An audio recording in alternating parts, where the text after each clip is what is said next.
How's it going, everyone? Thank you for joining Shop Talk Live. My name is Rick Ramirez, also known as Rick's 2 Cents, along with my fellow co-host Steve from Steve Makes Everything. Hi, all. And Roger from Roger's Shop. Howdy, howdy. Looks like we got some people ready in the live. Hello, hello.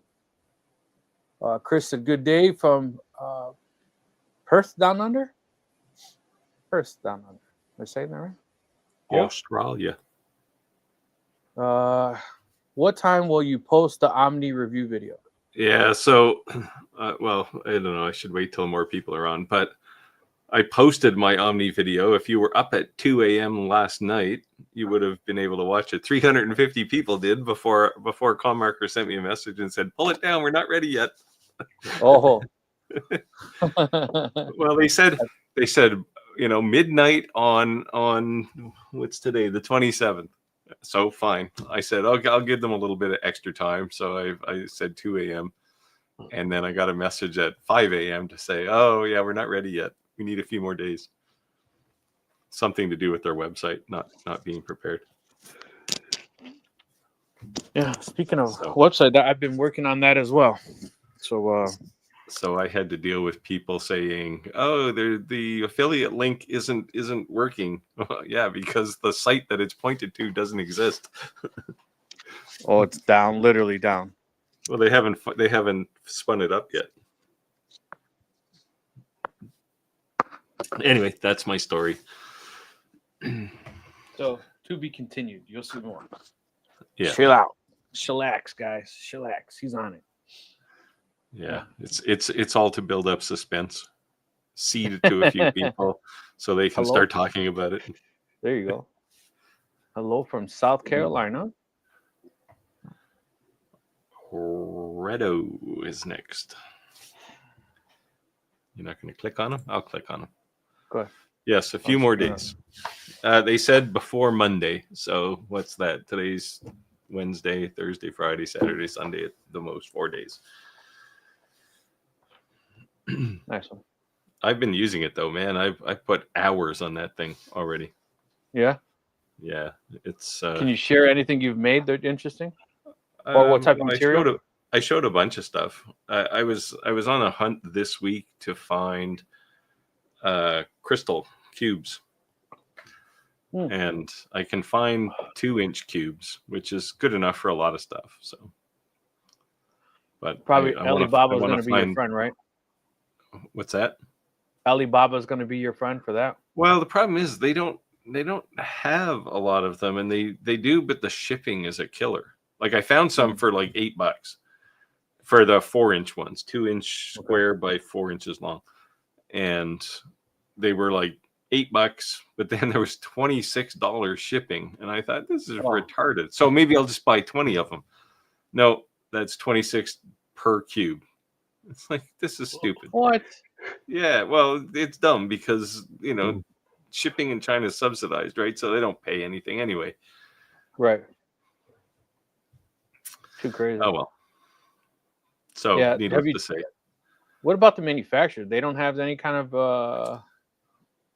they don't have any kind of... So, like, what I think is going to happen is I think these things are going to be available en masse fairly soon. Because Commarker's got one of these, Mr. Carve, who else? The what is it? The something Forge one. Atom Stack, is that who it is? Anyway, there's 4 or 5 of these. It sounds like X Tool's going to have one. So they're going to be everywhere, and somebody's going to want to capitalize on that market.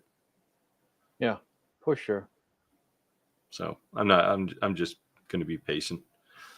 Tim said Rick's video looks good tonight. Yeah, I think fingers crossed before I make that statement, but I think I fixed the issue, and I think it was just StreamYard. And if you wonder why I'm back with the lasers behind me instead of the CNC, it's because I've been hard at work and I can't give away some things before I post it. So I'm excited. So the CNC is definitely, man. It's like I said, I make more money off my CNC than I do off of laser work, at least exclusively laser work. Right. I do have another CNC coming. I have a Carvera Air coming. It's on its way actually. So Okay. Is I'll that a have little guy? one. Yeah, it's a small footprint CNC, but it's basically like a pro. It's like a micro version of a pro CNC, right? Carvera or Makera makes these things, and they're pretty serious about it. So they look Nice. like they have one of these with a tool changer in it. Oh wow, that's cool. Yeah. So Santa's later engraving said, "Hello everyone. Just hope everyone's doing well. Thank you, thank you. I saw his flex today. Man, I don't know if you guys saw his post on our Facebook group, his shop. but yeah, it looks Yeah. nice. I wonder if he saw my comment yet, which is this is the cleanest shop ever. What's wrong with It you? looks nice. He's got I've never seen anyone with an enclosure on a fiber laser, so that was cool to see that. And it wasn't cheap. It wasn't like only the front face is clear. It was all the way around. And he has that giant, and it was like a Monport commercial. If you don't get some stuff from Monport, matter of fact, I'm gonna forward that picture to Monport from the Facebook group. If Monport doesn't show you some love from that post, I don't know what will get you some love, because that was given that like both of the lasers there were Monports, right? yeah, exactly. It looked like a Monport commercial. It looks so good. It looked like a Monport commercial. I right? thought it was AI generated. So Yeah, it looks like this back here, except it looked awesome. Exactly. Daniel said, "Good evening, everyone. Hello, hello." Hey, David. All right, Roger. Looks like you're up. How many 3D printers do I have? 14. Are you serious? Yeah, I got 14 of them. Holy cow! Jeez, I only have 5. I think actually I got a new one this week that I can't talk about too much yet, but it came in a box that weighed 91 pounds. So I didn't really appreciate the difference between a consumer 3D printer and an industrial 3D printer until I took this thing out of the box. Oh. It's pretty impressive. Well, as ironic as it may sound, Creality has reached out to me to demonstrate one of their new 3D printers. I haven't answered them yet. I got the email this morning. Did you tell them that you don't like them? I think they kind of know that, but at least they know you're not going to lie. You're gonna tell it like it is. You know, my thing with Creality, yes, they do have some good stuff. I'll give them that, but their lack of tech support for the consumer is just horrible. Yeah. Well, they're not alone, but it stands out because if you've got 14 3D printers, chances are you've had to use support at some point, right? Yeah. So, yeah. Hey, Jim. Jim from Chicago signed in. Hello, Jim. ATV Market said, "Hello, Steve, Rick, Roger, everyone. Hello. Hey. Let us know if anyone has any questions. Let us know. Appreciate everyone checking in. Let us know when you're watching us from. What's the M7? Who wants to take this? I'm not sure what the M7. The M7 is the Mr. Carve. It's the Mr. Carve equivalent of the Omni X. I think a lot of these things are all using the same laser module. They're not using a JPT module. They're using, I think it's a Raycus. Yeah, the gray one behind me, grayest is the Raycus, and then the lighter gray is JTP. Because when I set up the Omni X on Lightburn, I had to pick the I want to say BLT laser, BRT. Is that what it is? The other driver, anyway, which is the Raycus one. Yep. So I think they're all using that. So I suspect one of these things is very similar to the other. Chris said, "Yep, some things on AI is ridiculous with shipping. Just supplied each unit regardless of quantity." Yeah, that's almost like kind of like a bait and switch, right? Because you see a low price on the item itself, but then and I know that was like a big trick back in the day on eBay, because it could change the structure, the way the seller was paid fines. Yeah. fees. Basically, like it was if you charge $5 for a sticker shipping that really was just a stamp, but they didn't take out of the shipping cost. Yeah, I So think the shipping cost increases because of the tariffs, but I'm in Canada. We don't have tariffs against China other than canola or EVs or something. I know they're trying to do away with the de minimis rule right now in the United States, where Yeah, if you buy something from China, whatever, it's $800 or less. There's no tariff on it. I know that they're working real hard on getting rid of that.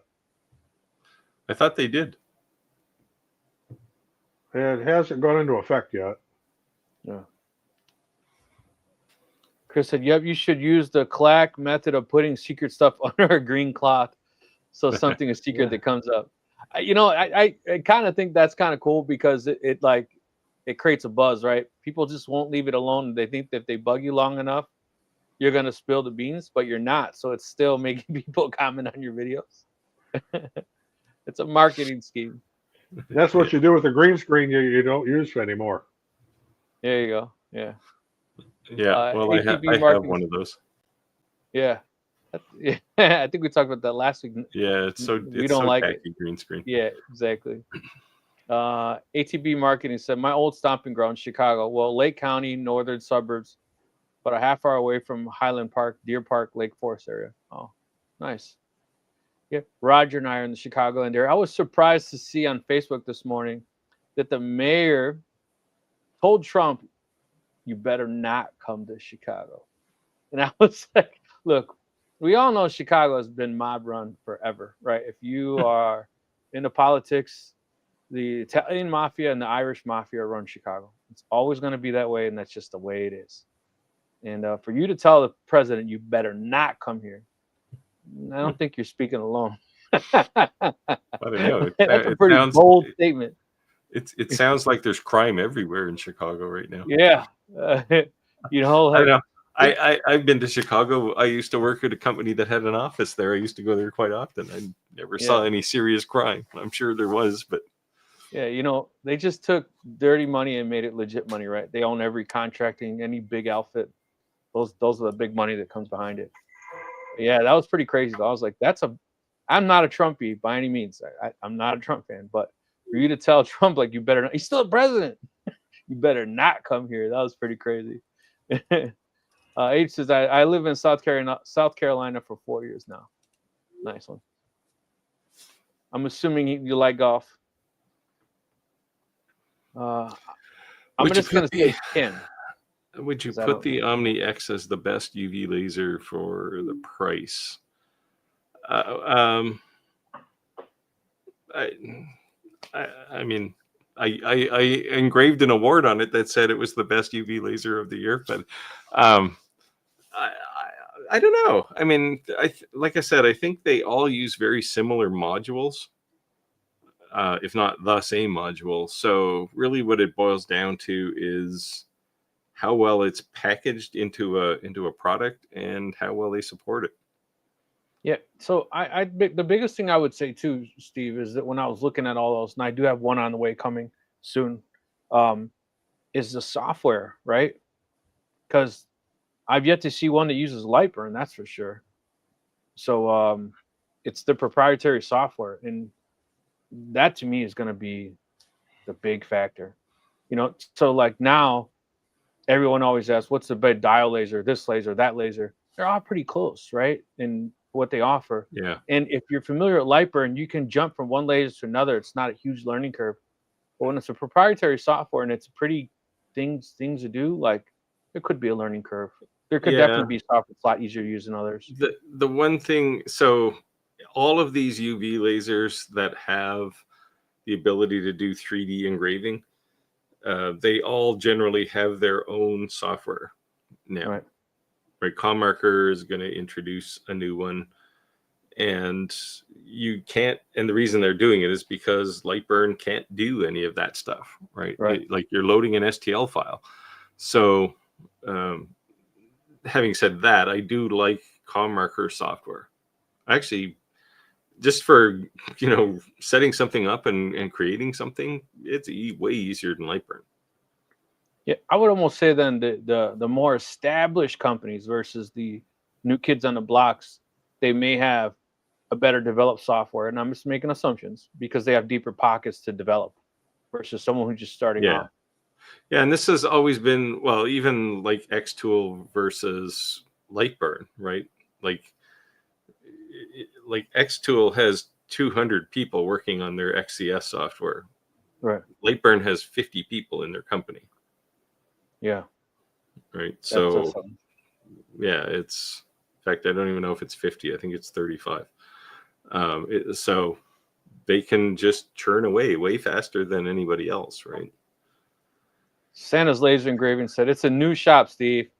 I hear like an emphasis on that, Steve. I just Well, yeah, finished 'cause- yesterday. Give me a week and it'll look like an old workshop. I felt well, that. then you have to post another picture in a week or so with like crap on the floor And by any means, we were not hating. We were just saying like it looked phenomenal. Like it it looked does. It like looks a amazing. commercial.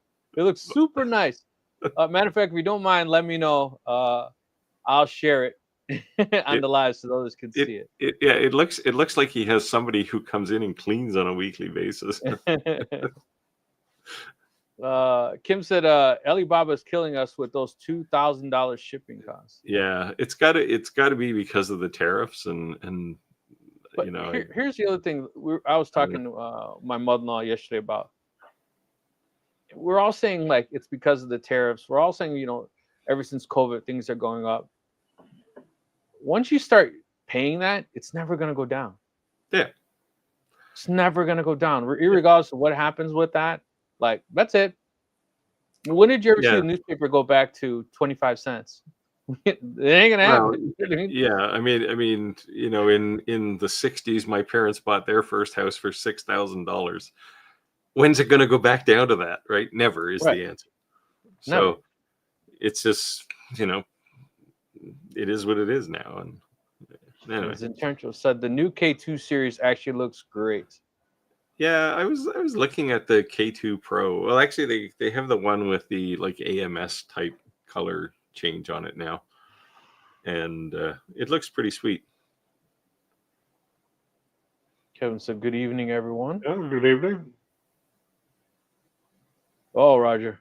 Oh, dope shirt. Well, thank you. This is my little toucan here. There's an even bigger one on the back of it. Let's see it. You can't say it without showing it. Yeah. See if I can do this here.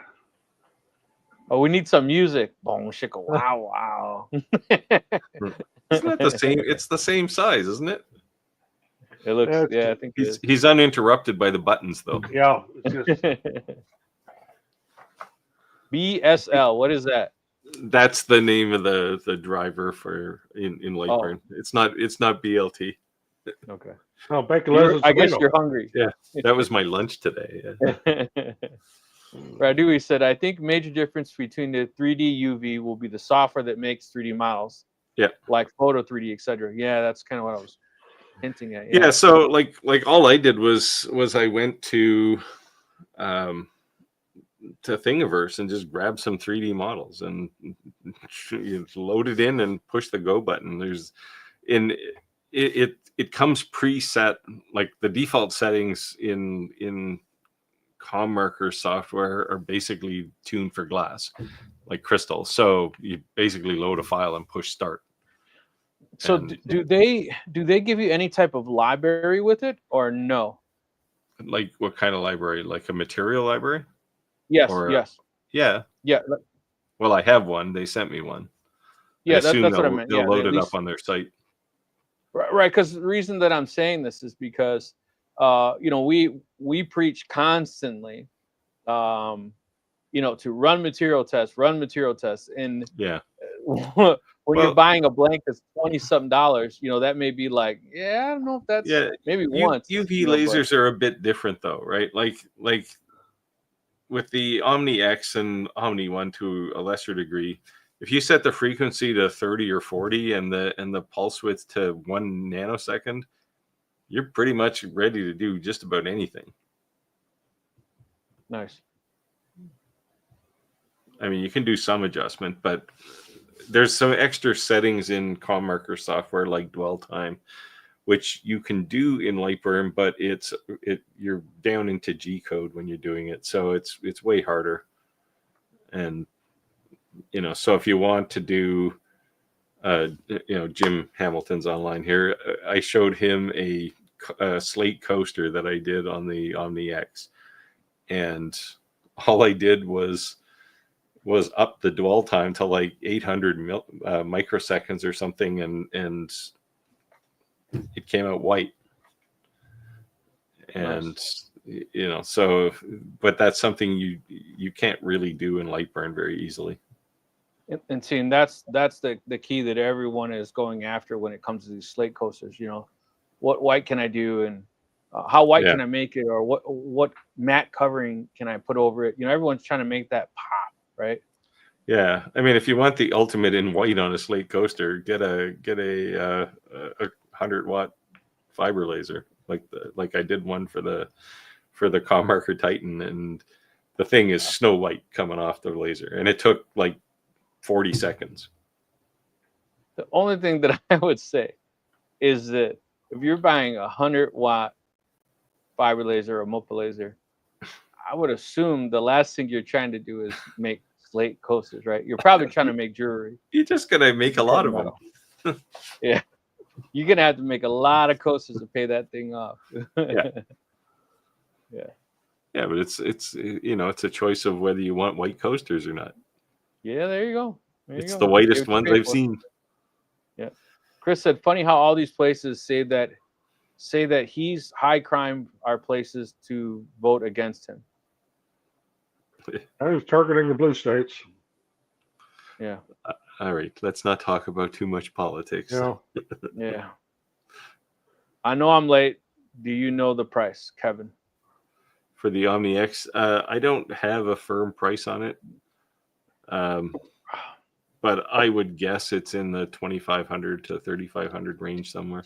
Did they give you any promo codes to share with your subscribers for discount? I don't have it yet because there's no site to go to load to use a referral code. So it'll be in my video as soon as I can upload it again. You're getting flooded with the same one, so I might have to repeat the same thing again. Yeah. So the new Commarker software is going to go out with the Omni X at the same time. And before you ask the next obvious question, because I've already asked it, the new software does not work with the Omni one, which kind of sucks. I got to have a bit of a conversation with them.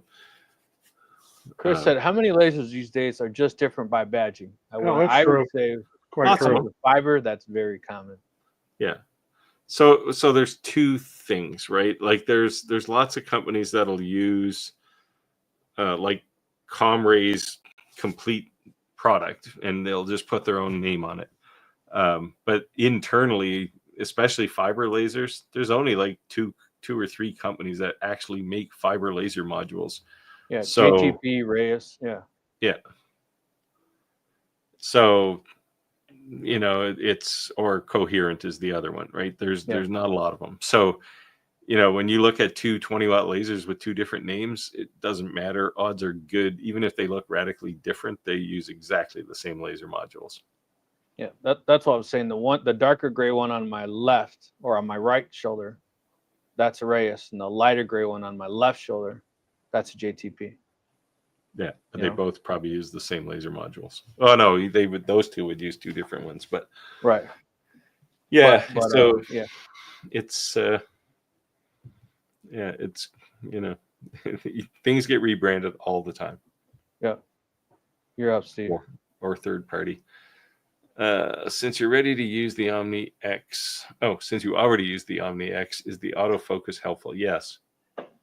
And Jim Hamilton will love to hear that, I'm sure. Focus on a UV laser has to be pretty precise, and this helps a lot.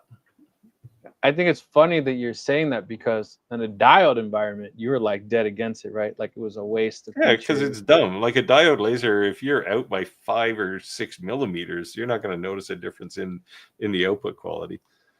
Right. But if you're up like 2 millimeters on a UV laser, you're going to see it. Yeah. There you go. That's why. Jim said, told another laser about the OX. She was excited. Told another laser about the OX. She was excited as she does see awards from JDS. Did Yeah. get requests, but was unable to 3D.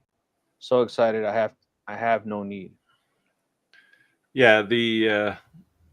I think they, like a lot of people do awards kind of stuff, and it does a really nice job on those. I even did one. Actually, I put it in the video. Right towards the end of the video is a photograph of one of my dogs, and it's an actual photo in the glass, which is pretty neat looking. So I was actually talking to JDS the other day. I'm actually gonna message them really quick, and I think they may actually join our live, and they got some interesting new items, so we may be able to do some giveaways and stuff. That'd be pretty cool. I think the thing is with JDS is like they're a little more expensive, but they've already sourced. They've tracked down all the Alibaba. They've done all the homework and the due diligence, right? Yeah. And anything you order from them is going to be higher quality, but it's stateside already, and you're going to get it in 2 days. Yeah, because they're buying a container load of it, right? So, right. Like Steve made fun of me forever with the slate coasters because I had to order like, I don't know, 10,000 of them or something ridiculous, and I've sold like 100. I was like, Amazon keeps emailing me like twice a day. You should set up an Amazon business account. I thought about it just to unload all the slate coasters. Just sell slate coasters. Yeah, exactly. And if I break even, maybe I just got my money back. Whatever, get some feedback. Zetento said Bamboo tested their nozzle changer system to complete with tool head changer printers. Yeah, that would be the Snapmaker one. Yeah.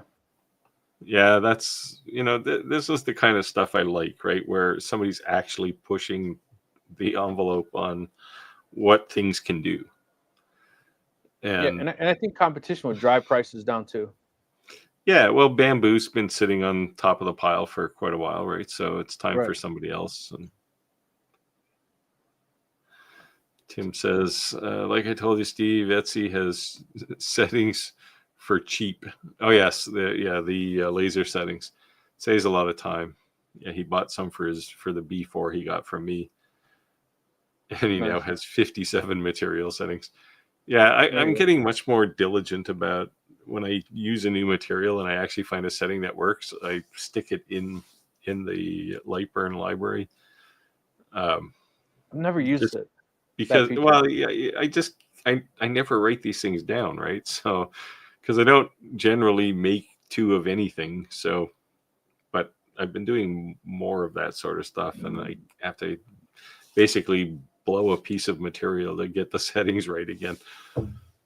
I not only put it in my Lightburn library, I also write it down. I got a notebook. I write it down in a notebook. I had a coworker ask me if I would make them a something for their wedding, and they only gave me one. And I was like, oh God, talk about pressure. And it was leather. But it turned out all right. Hey, Corb said, good evening, Mr. Steve. Hey, Corby. Hope you're feeling good. Chris said, photos on the slate coaster look good with the fiber. Yeah. So in the Omni X video, I did a photo on slate with the UV laser. It looks okay. It looks better in person than it does on video, but definitely fiber lasers will do a better job at that sort of thing. Yeah, to be honest, I've never tried slate coasters on one of my fiber lasers. I basically use my fiber lasers for metal.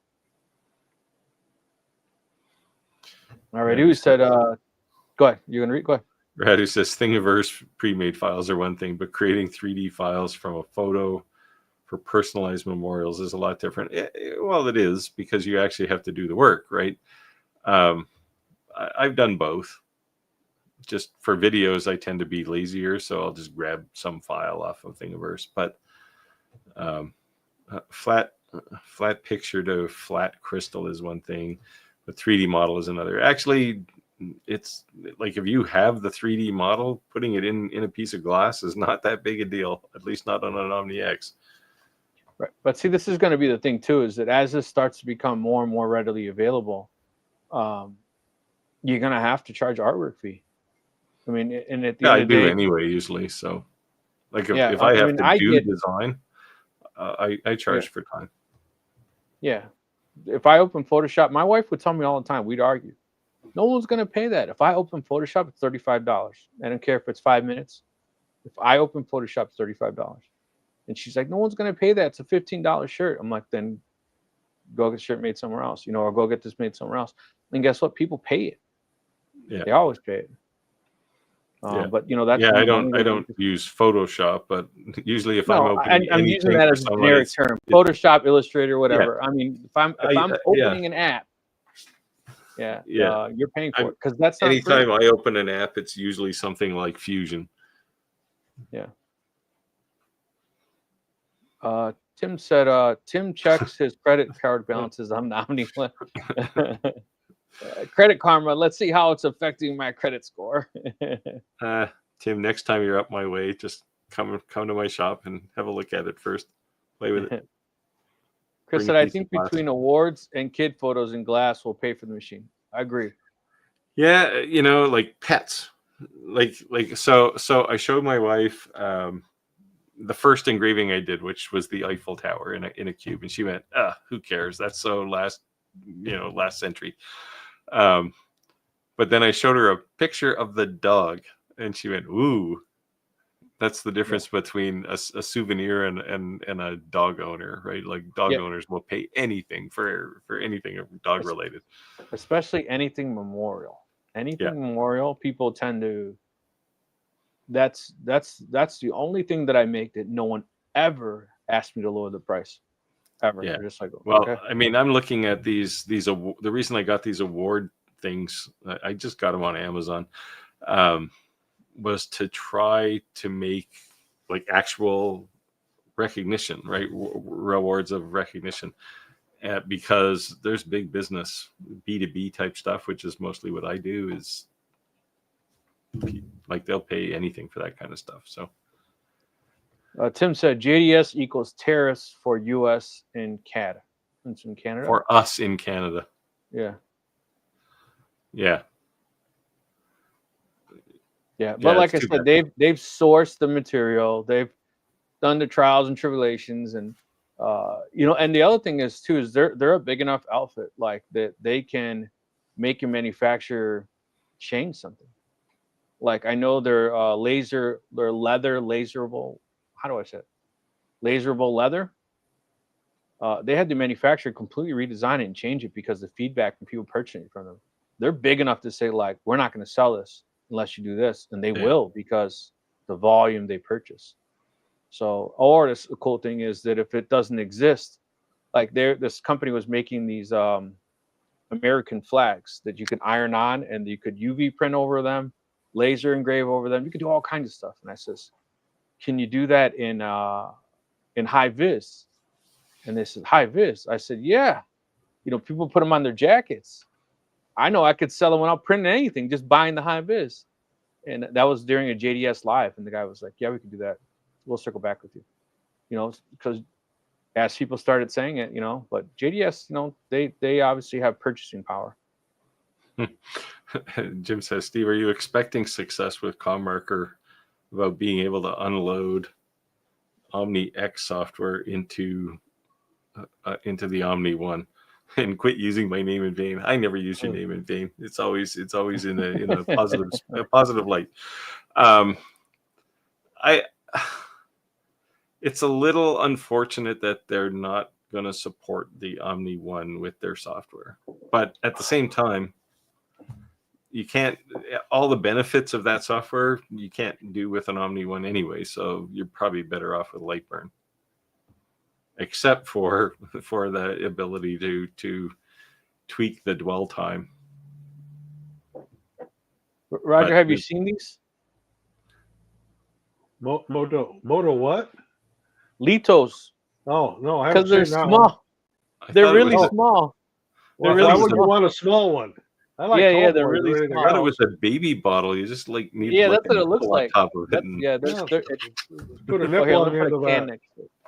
They're small, you know. No, It's is kind that of for funny. people who aren't thirsty? My Only father-in-law half brought them thirsty? over.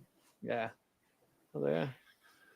Chris said once you start using Lightburn and the library in Lightburn, life becomes so much easier. yes, it does. Yeah, I'm finding that out, especially with the Titan. I Which would is say where I've that been I focusing on it. dreaded using a bunch of menus in Lightburn because for the longest time I only used the monitor on my laptop, and the laptop that I use on my lasers is like a $300 Best Buy special, right? Like it's a plain Jane, nothing fancy about it, but the monitor is small. But then when I connected an external monitor to it, oh, it's so much easier because Lightburn reminds me of like old Windows Explorer, the way it's set up. Right? I'm sure Am I I'm sure the wrong? Lightburn guys will be happy to hear that, but I get what you're saying. Like the format, right? Like the It is kind column. of an old school user experience for sure. Yeah, Right. you're stacking windows and tabs, but I'm used to that from the old days. So to me, it was Yeah. nothing. Yeah, that's what I'd say. Well, you know, as Yeah. I've always said about Lightburn, it was designed by engineers for engineers, right? And they're the shortest path, right, to get to anything. So Yeah. why invent a new Chris said user AI is pretty good at experience? creating 3D models. Yeah. Yeah, AI is just getting ridiculous. Crazy. Yeah, it's a bit terrifying. Redu said 3D. I was thinking about a picture of a person. To make a 3D file from it is difficult. No, you get a 3D scanner and walk Yeah, but around somebody, and you can have a model of them in no time. Yeah, I was laughing because the last time you said that they didn't work that well, and then that very night, someone posted on our Facebook group, the Creality came out with a new one. They have a new one, yes, which is a little Yeah. more upmarket, a little more commercial, and it apparently works pretty well. Still can't do small stuff. Like if you wanted to do, I don't know, I don't have anything small on my desk like this, right? If I wanted to model this, it would be tough. So what are you? Why would it be tough? And what's something that wouldn't be tough? It's just too small, right? Okay. Like people are easy, right? Because people already have lots of mistakes. So what's one more if the scanner doesn't do it quite right? I got you. You know, so, but they're designed for things, I would say, at least the size of a person or bigger. So like if you want to scan a car, great, right? You can do that. Right. So a small flaw in your face with a line or a wrinkle is not You a big wouldn't deal. see that anyway, right? Right. Like, But when something has to be a precision size and it's a smaller size, that'd make a world of difference. Yeah. Makes sense. Okay, I guess it's aimed at me. Would you say the Bamboo XC1, which is the X1 Carbon, is a quality 3D printer for a first-time buyer?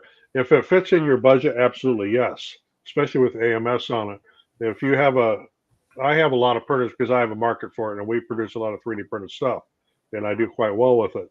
But it is towards the high end, and I mean it's quality printer. I have no complaints about it whatsoever. But if it's within your budget and you can justify it, yeah, fantastic first time printer. So a lot of times we say that lower end items can discourage you from continuing because you think that's how you set up expectations by that. So would you say if you had the wallet for it, that you'd be kind of a leapfrogging ahead because you're starting off with such a better product versus kind of a learning curve with a lower end product? Or Yeah, you're gonna have the learning curve regardless whether you start with a low end bed slinger printer or whether you get the Core XY like the X1 Carbon. I mean, you're gonna have a learning curve either way. So you're still gonna have to go through that. And absolutely what you need to do is learn how to design your own stuff. There's a learning curve to that too, but there is with everything else. But once you get that kind of mastered, you can make all kinds of stuff and do custom stuff. And the X1 Carbons are fantastic printers. So Roger, would you say that when you're paying more, what you're paying for is speed and different quantities of colors you can do, or what are you really what's really coming with that price? Quality. I'll put that above everything. You've got a quality machine. It's well built.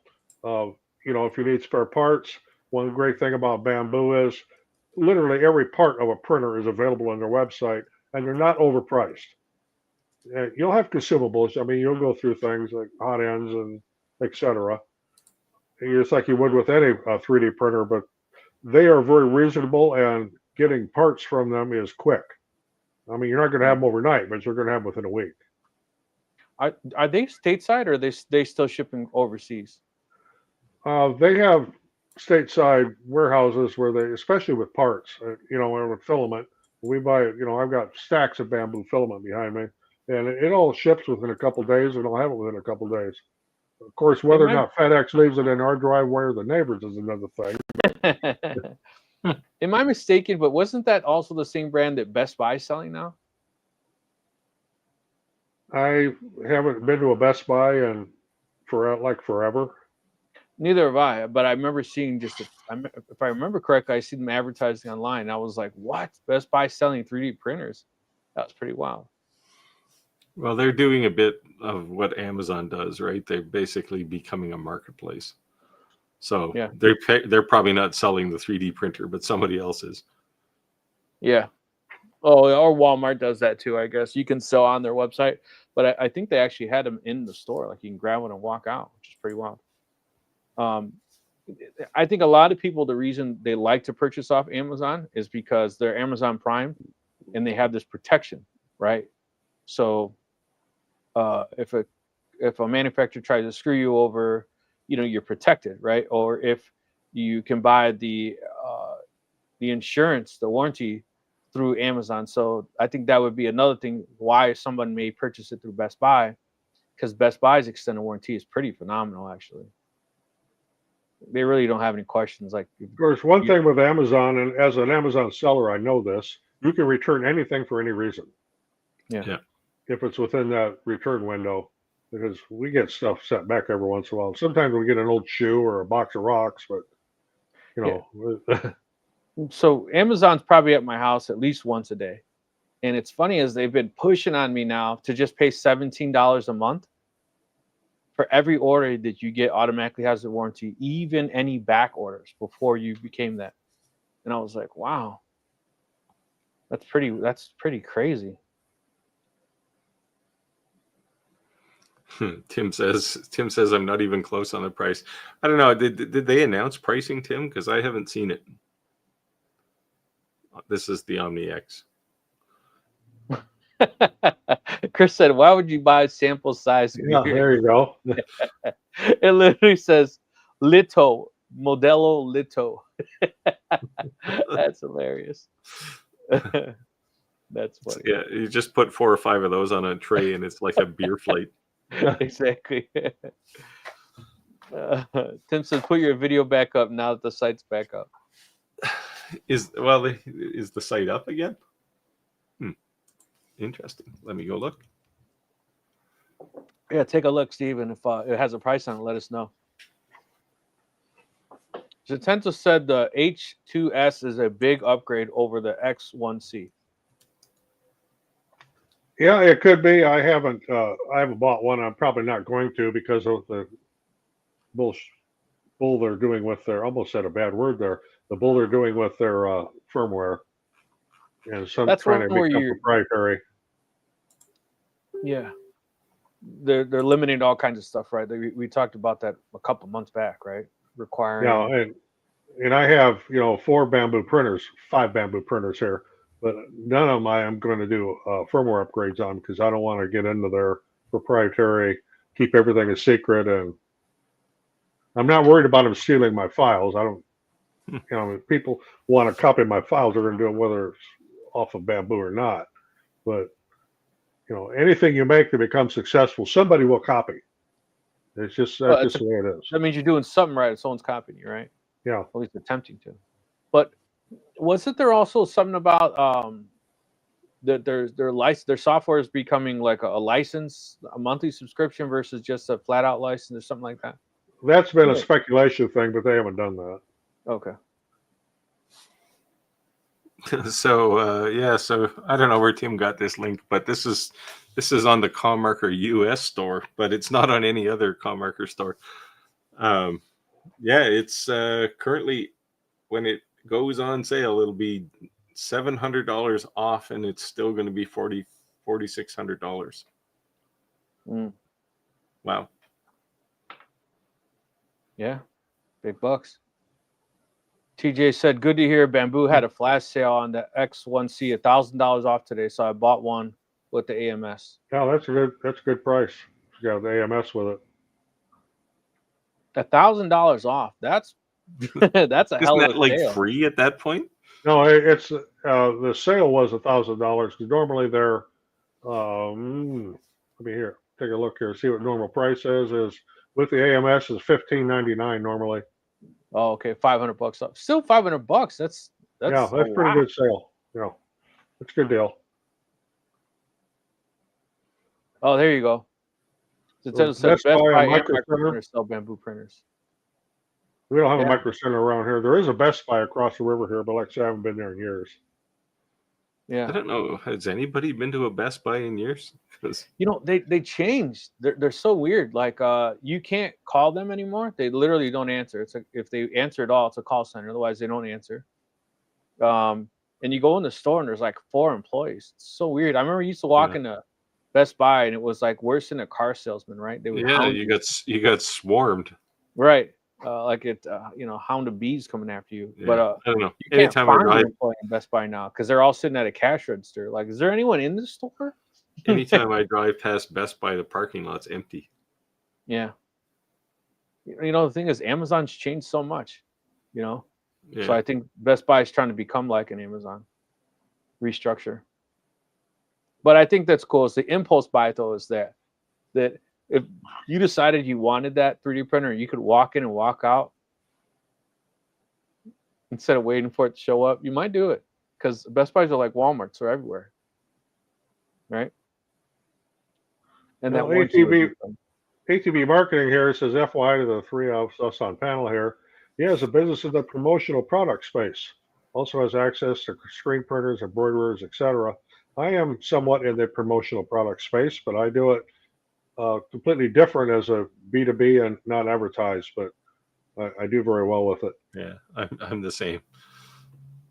Well, if you're a member of our Facebook group, you're welcome to share your info on there.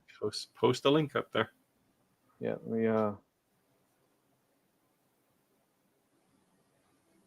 So if you go to shoptalklive.club, it's just an auto forward, so we don't have this big long URL for our Facebook group. And again, this is Shop Talk's live Facebook group, so don't assume you're intruding on Steve, I, or Roger's business or anything.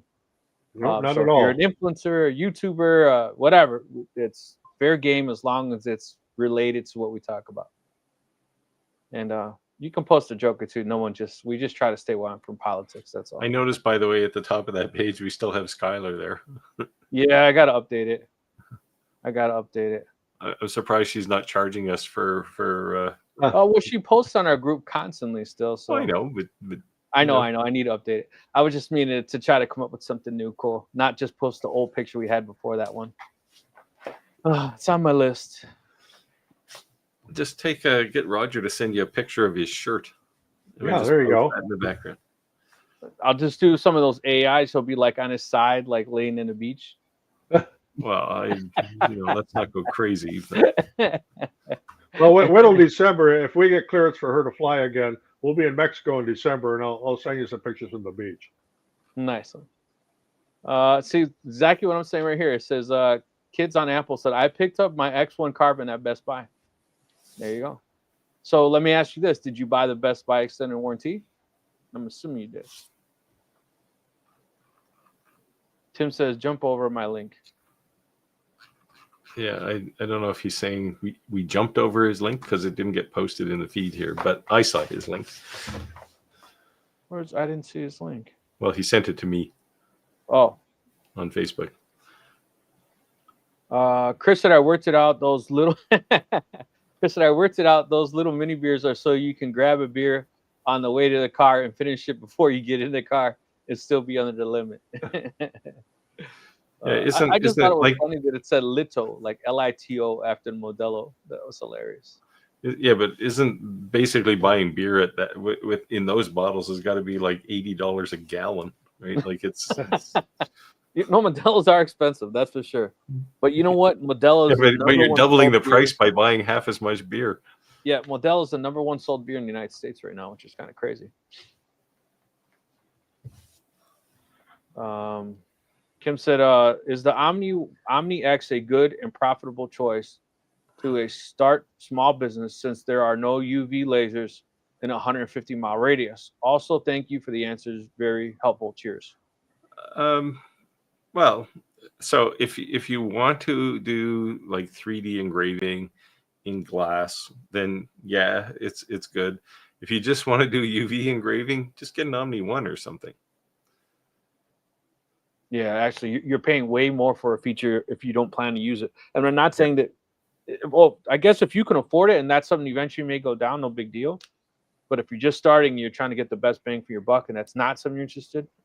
Yeah. Maybe now you I could do get- think Yeah. because it's new, the profit on doing that sort of thing will be pretty high. Yeah. I mean, keep in mind the last laser that did this kind of engraving in glass was probably a $40,000 or $50,000 laser. Right now, they're apparently $4,600. But So, you know, I think there's some truth to what Roger said as well. You have to learn to make your own files because, yes, like you said, if you're downloading, and you're printing something that's off the internet, fine. But really, where you're going to make your money is custom. well, I think if you were taking an image off of a place like Thingiverse and putting it in glass and trying to sell it on Etsy, you're going to fall under the same guidelines that they fall under for 3D printing, right? Right. They're going to require that you have created that image yourself. But I mean, there's learning curve to creating 3D objects. Learn Blender or learn Fusion or something. You can't say you brought the Creality scanner and went to Paris and scanned it yourself. The Well, tower. I'm joking. the I was there and I scanned the whole thing. The Eiffel Tower is probably considered open source, so I scanned the entire thing. I was there. yeah. Yeah, so shirt I of the guess day, rotating pictures. Well, at last count, I think we had 42 of these. the same one. No, all different. Oh, okay. Yeah, When have you seen him wear the same shirt? Ever? Never. I know. I can rotate them here. I'll probably have to start here pretty soon. I've gone through just about every one on the rack. Santa's Ladies Engraving said, "I do like the design of the Snapmaker U1 with a multi-head design.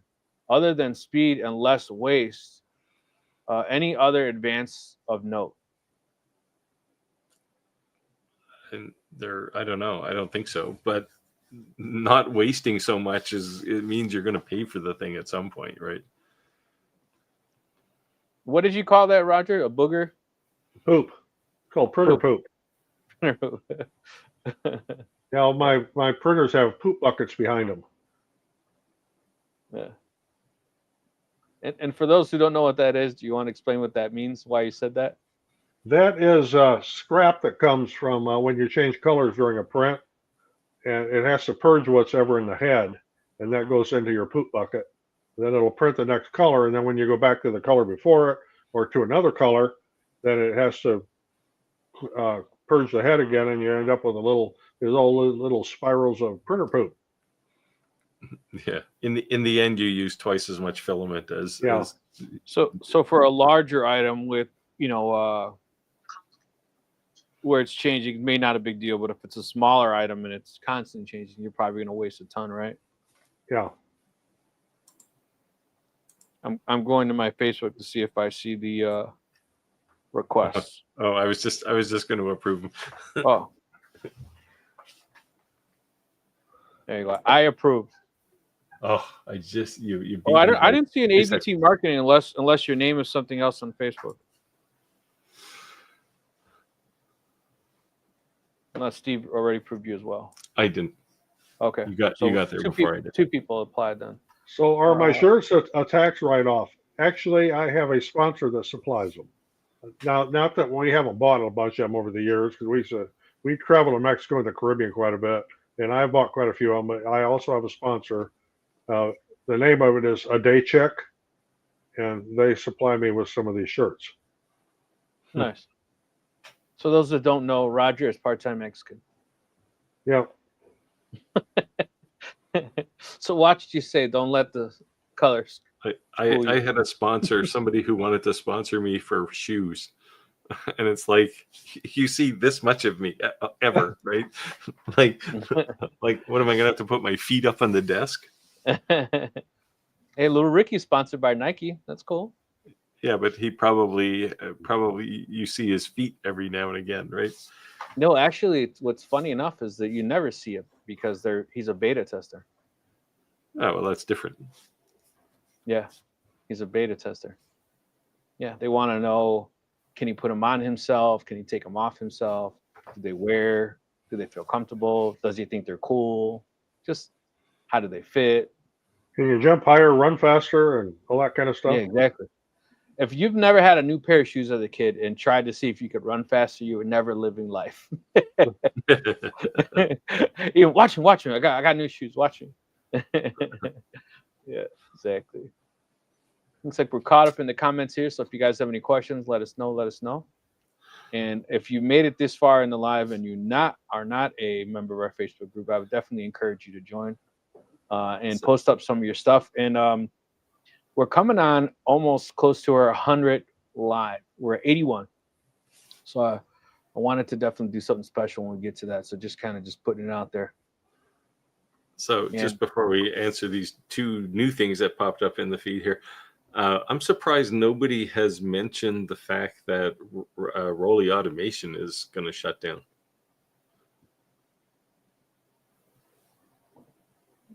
Do you want to? Like, are you dumbfounded or what? Well, so you know the guys who make the Rolly Automation, they make the Rolly lasers, Rolly Lasermatic. Too bad Rich isn't on tonight for Louisiana Hobby Guy. He can tell you all about it. Yeah. Well, I watched his video, but I'd seen it in a couple of other places, and it's like, yeah, this is pretty significant, right? Like one of the sort of mainstream laser companies is going to shut down. I wonder, are they shutting down or do they get bought out? No, they're shutting down. Surprised it had success. They wouldn't sell out on the way out. Well, profit margin. He's according to the report, he said it's because there's like his or family illness or something. But I mean, if you're making a ton of money, you're going to hire someone to do that job while you recover, right? So, I think the diode laser market is starting to struggle a bit. No, I agree on that. And I was one who always said, like, I'm okay with an open frame laser, but now you're only seeing really open frame lasers, like really low end. Just diode lasers are even just become they just become something that you buy on Amazon, right? The cheapies, the $50 lasers, right?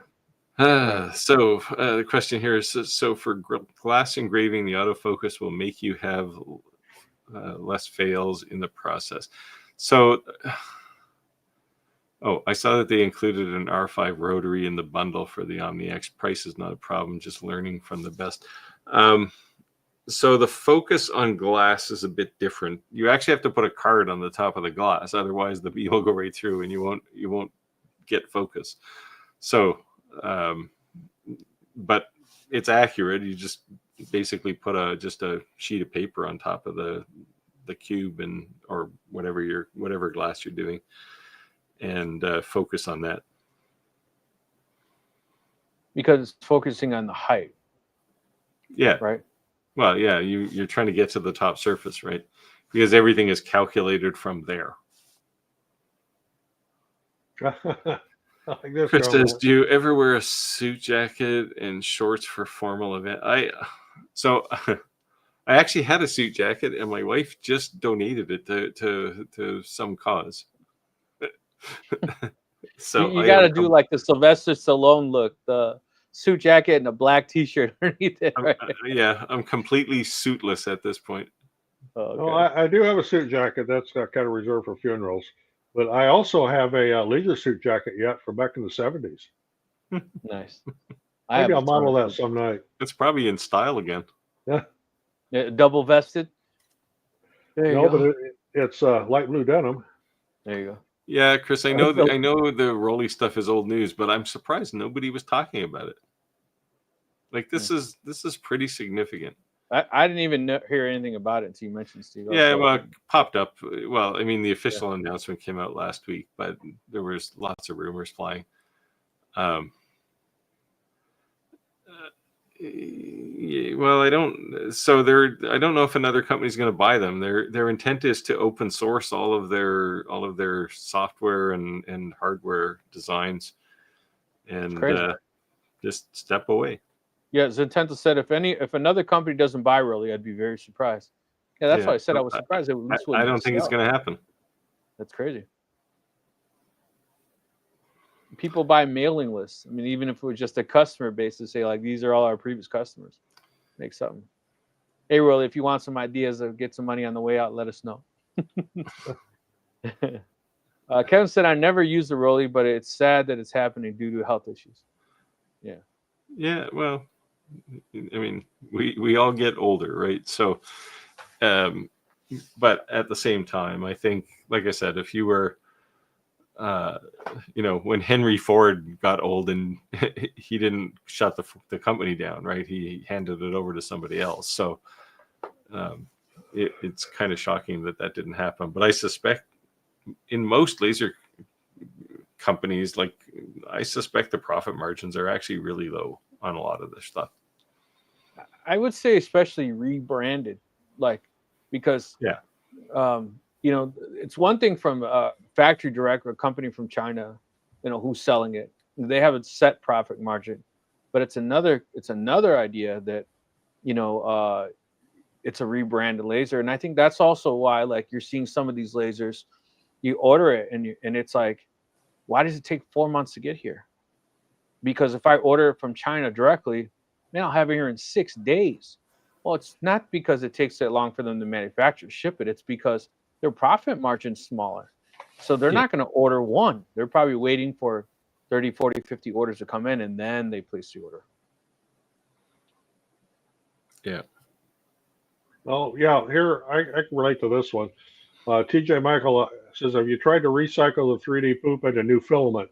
Looks like just a waste of time for the cost of a new spool. Why bother? I will agree to that. But one thing I'm guilty of, and I'm going to hold this up here, I keep all that stuff until the can gets full, and then it goes into recycle.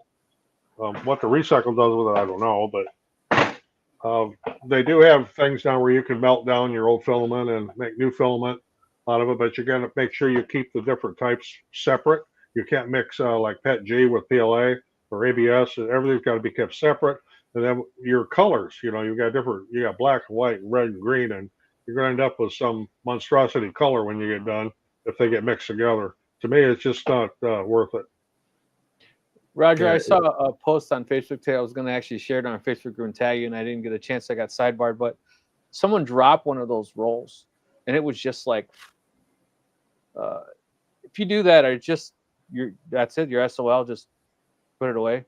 Is there a trick to rolling that back up the way it was? And not get a cross wrap at it, yeah, that would be a challenge. So if you drop it, that's it. Just toss it. Completely unravels like that. You're going to spend 2 hours putting it back on another spool. Yeah, it's got kind of, if you drop a roll of toilet paper and it rolls all the way across the room, you're going to roll it back up. You're just going to throw it away. I'm gonna roll it back up.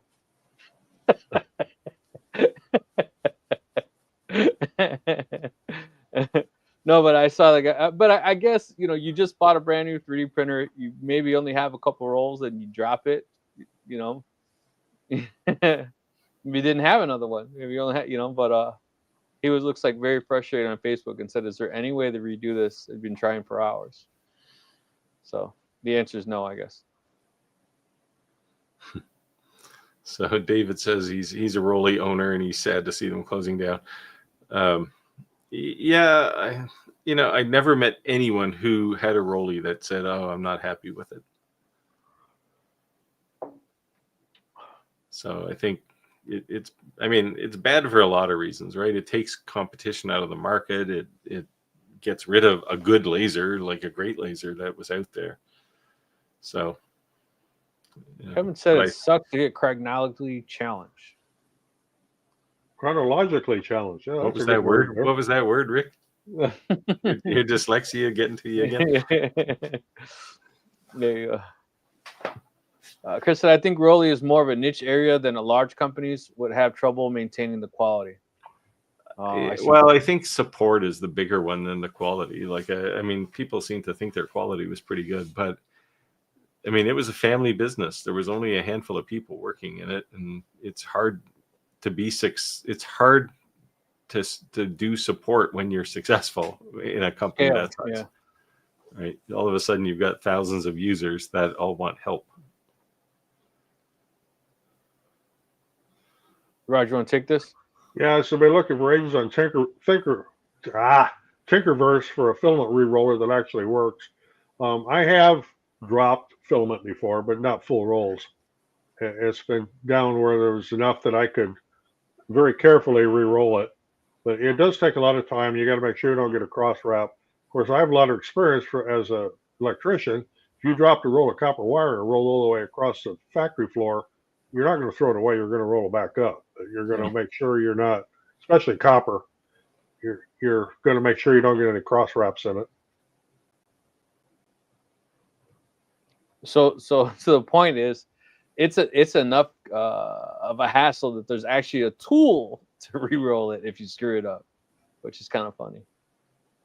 Oh, I can relate to this one. So I'm getting a 400-foot roll of 500 kcmil with a crossover in the spool. And as an electrician, and it has happened before, and it's actually come from the factory. And if you're doing a 1,000-foot pull and you're like 400 feet into it, you get a cross wrap, you have a major headache. Yeah, I've had a roll of filament straight from the factory with that had one of these in it. Yeah, I've had cross wraps before. And it's like, how the hell did this even happen? Because they roll them perfectly, right? Yeah, crazy. I guess I'm done with the baby bottles now. But it annoyed me because every time the spool turns, it tightens up the filament. It's like a knot basically in the filament. And you pretty much got to start pulling it off to the side and find out where you can get, and then spin the spool around to get the wrap out of it. It's miserable. Crazy. Yeah. Well, in the end, I got tired of it, so I unwound about 30 feet of filament to get the thing out of there, and then wrapped it, rolled it back up. But it was a pain in the ass. I was debating just throwing the filament away and getting another roll. But I kept saying I think at some point that 3D printers are going to become like printers. Everybody has one in their home, and to me, the fact that a big box store like Best Buy would start selling it literally off the shelves, I think is saying that that's coming. Our kids are going to grow up with these gadgets that's like everybody has. When to us, it's like. I think the 3D printer market's probably saturated now. It's a replacement market, right? Unless there's some fancy new innovation, like it doesn't take 3 hours to print a whistle. Yeah, for sure. Then more people will have them. Chris said, "Oh, it looks like Rick's having an adult-sized beard now." He's actually making me jealous. He's making me jealous because I can't drink alcohol right now. I'm on hydrocodone from having surgery last week, so I can't drink any alcohol. So it's driving me nuts watching him do that. I'm just sitting here with my mug of dihydrogen monoxide, drinking that. What are you drinking, Steve? Water? I'm drinking nothing right now. Steve can't drink Canadian beer because he'd be passed out after 2 hours of drinking. I'm already hard enough to understand as a Canadian. What's funny is yesterday I was talking to my father-in-law, and I said to him, you hardly sound like a Canadian anymore. He was like, you could see it in his face, like, what is that supposed to mean? I said, when I first met you, like I would laugh every now and then when you talk, because I hadn't heard because I went to grade school in Canada. Certain people say certain things like sorry, house, and just certain things since I was there, and it made me laugh. And I didn't realize that when I had met him, he was only in the States for 5 years. But now that he's been here 30 years, you don't really hear it anymore. Like he's become American. Yeah. But I hear it in your talk every now and then, Steve. But you don't have I was probably fine. I was probably fine until I moved to the East Coast, and I picked up a few colloquialisms since I moved here. Yeah. Tim says, "Sure, you can have a beer. Just make sure you have a defibrillator nearby." Too funny. Yeah, they told me there's absolutely no alcohol for at least another few days, so I get off this hydrocodone. Did you skip this one? Sorry, we did it at the same time. This one. Go ahead, read it, Steve. Chris says Canadians are just Northern Hemisphere Aussies. I think that's a compliment.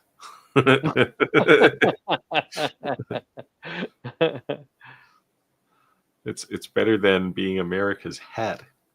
Oh man. Ready said I saw a short on Facebook where a team, I think were Israel, have printed a working heart, used some biofilaments, actually made from stem cells somehow. Took a few days to start beating, but it did. It's crazy. This sounds awfully Frankensteinish to me. I saw this Facebook from this Harvard blah blah blah somebody saying that if you live 70 years from now, there's a possibility that you could live 100 years because the advancements in the medical industry. That from 70 years from now, there's going to be such drastic improvements in our medical that you live into 100, it's going to be normal. Yeah, humanity's doing its best to exterminate itself before then. So, yeah, but yeah, it's crazy. Our innovations to kill each other are exceeding our innovations to live longer in a lot of cases. So, unfortunately, Steve, I have to agree. Yep, it's the best compliment you can get. I guess it depends which side of that fence you're on. Nintendo said they have been 3D printing body parts for decades now in the movies. Oh yeah. You know, I'm not a big. Go ahead. What were you gonna say? So then it's going to become fact at some point, right? Anything they do in Hollywood eventually becomes the truth. If they made it in a Simpsons cartoon, then I might believe it. Right? The Simpsons tend to know everything. But Chris says, but could you afford it in the U.S. even if you live longer? Yeah, who knows? Yeah, it's expensive here. I don't know what my surgery cost last week because I'm insured. I don't have to pay anything, but it was expensive. And the medical advancements they made over the last 20 or 30 years, what they did with me last week was I had an umbilical hernia that needed to be fixed. And normally you would be in the hospital for 2 or 3 days. This was done as an outpatient with robotic assisted laparoscopic surgery. And I have 3 scars on my stomach, and my stomach's sore as hell. It felt like I did 1,000 sit-ups, but be in and out of there the same day. That's just phenomenal. So they mailed you like an at-home kit, and you just laid on the couch? Did it himself. See, as soon as you say robot, alarms go off because that means there's software involved. And I spent a career building software, and I wouldn't want any software touching me. They told me, I can see that more and more coming though. Like, there's some surgeon in Italy who's like super known for cancer, like removing stuff, and I know he did like 2 surgeries remotely through those robots. That's different. It's still his hands, right? Like ultimately, it's still a surgeon. This is my terror with AI. It's still the software controlling that robot hand on the other end, right? He's doing his thing. Yeah, but really, that software is pretty simple, right? The surgeon pushed this button, so I'm programmed to do this. It's when, and this is the terror of AI, right? It's when the machine decides what it's going to do.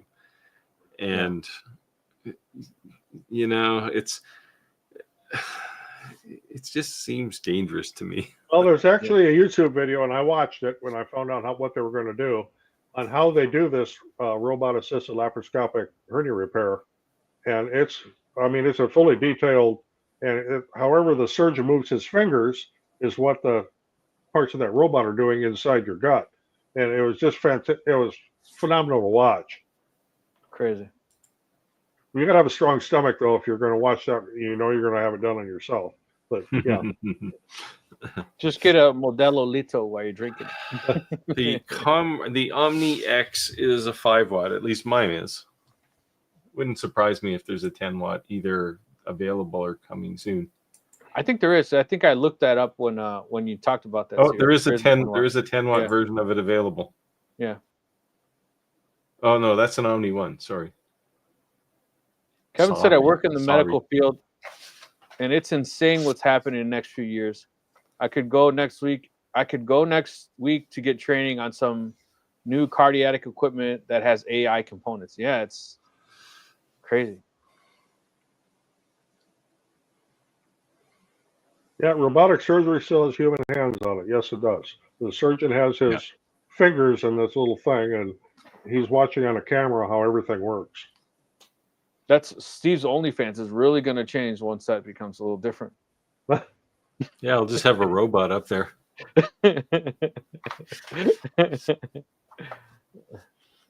Chris said, "Oops, halfway through heart surgery, need a reboot, surgeon." Yeah. Oh, Kind of- crap, right? The blue screen of death has a whole new meaning in surgery. Yeah, right? literally.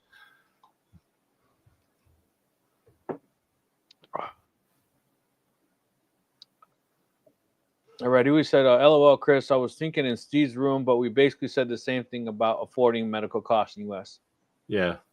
Yeah. It's like when Roger said he was insured and it was free. It's like everybody is free here. So Well, No, that's the not the only thing- case in the United States. I happen to be fortunate with my union background, and Rick knows what I'm talking about here. We have very, very good insurance. I just have a real problem with health for profit. No, I agree with that. But the other thing, too, is that with the Canadian insurance, like I have family who came from Canada to get things done here because the waiting list was so long. Yeah, it depends. So yeah, it depends. The system here is geared very much to need, right? Like you might want to get your appendix out, but the guy who's sitting there who's just burst, he's going to go first, no matter what, right? Yeah, there's definitely some challenges, but yeah, well, it's I think every system has challenges. Yeah, but I guess in the United States is if you got the money to pay for it, it's happening. Like, yeah, but here, if you need it, and it's happening anyway, right? So right. TJ here is asking, after learning PLA, then PET-G, which filament would you go to next? TPU. It's a flexible filament. It is a challenge to print with. You're going to have a little bit of a learning curve with it, but once you get it down, it's a pretty neat stuff to play with. Yeah. Think about printing with cooked spaghetti. Yeah. Why would you say that, Roger? And what's the difference? Well, TPU, and don't try to run TPU through an AMS. That ain't going to work. You're going to have to run it separate, on a separate spool. Because it is extremely flexible, and you can make things. I don't have anything laying here up made out of TPU, but it's a flexible filament. You can bend it and fold it, and here. This is TPU. Yeah. So it's like weed whacker. Oh, it actually stretches. Oh, it's yeah. Like, yeah. That's why you can't use it in AMS. It's just it'll mess the AMS up. Huh. Yeah. Interesting. And then there's So what would you make with something like that? You can actually make gaskets. Stretchable? You can actually make gaskets with TPU. Not for high temperature applications, but for if it's not real high temperature, it makes a fantastic gasket. So I've had that one. What I did with that one was a couple of things. I actually have some TPE as well. Phone cases, rubber tees for golf simulators. Oh yeah. Yeah, because you can hit golf balls and it doesn't shatter the thing, and it doesn't damage the club. Huh. David said, I hope surgery is never controlled by ChatGTP. It says it has completed a task and the file's empty. Yeah. What I love about all these AI engines is you can ask them a question, and if it's a question about something you actually know, they will give you an answer which you know is wrong, but they will adamantly boast how this is the fact, right? And it's like, now GPT-5 is better. It doesn't argue quite so adamantly about when it's wrong, but yeah, ChatGPT 5, that's like the new paid version. It's pretty crazy. It's available in the free environment too. Yeah, but the web-based version to me is laggy, but the phone version is like immediate. But to me, it's been laggy on the computer. Depends. Well, I don't know. I run it here on this machine, but depends what you're doing. Yeah. Yeah, there you go. The movie iRobot. Yeah, that's going to be the Jetsons is coming for sure. Well, this is Elon's world, right? Like building humanoid robots that will, help you around the house. And I saw him on an interview early on because they're talking about all these data centers and AI and all this crazy stuff that they're building. And they asked him what they thought of it. And obviously he's one who's promoting it. The only thing that he said is, how do you turn it off? And that's a scary thought. You just control it with a bigger AI called Vicky, and we're gonna need to put the old switches back in, Roger. They can't be automated, controlled closures, whatever. Well, you've seen the movie Wall-E, haven't you? Yes.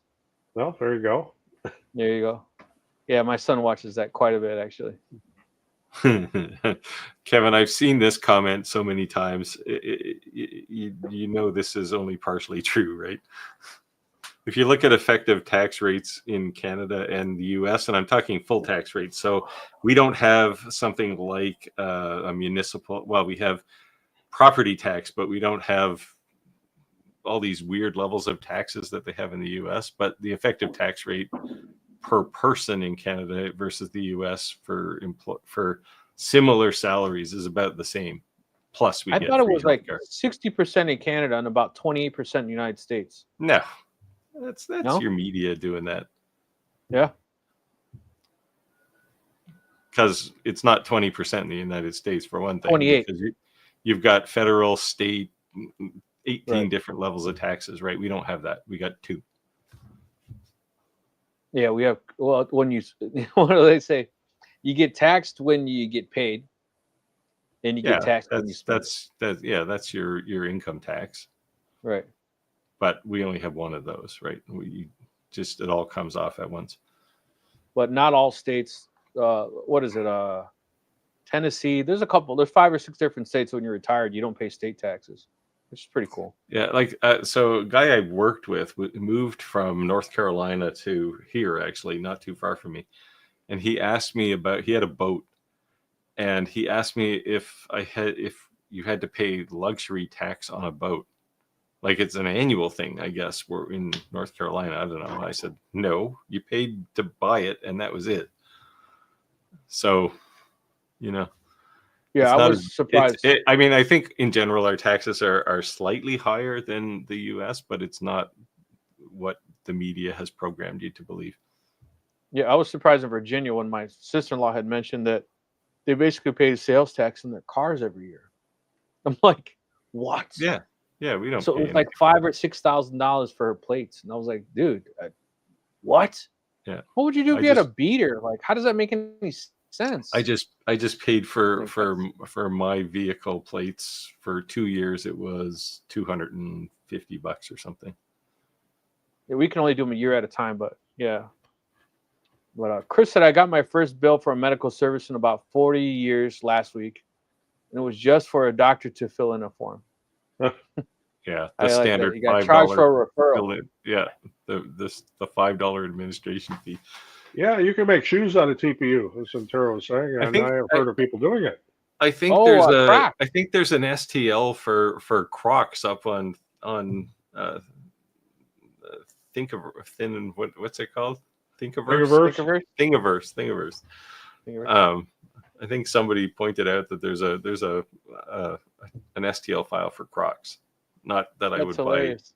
buy unprinted Crocs either, but it's up All there. right, Roger, we're gonna need you to try that. Yeah, print a shoe.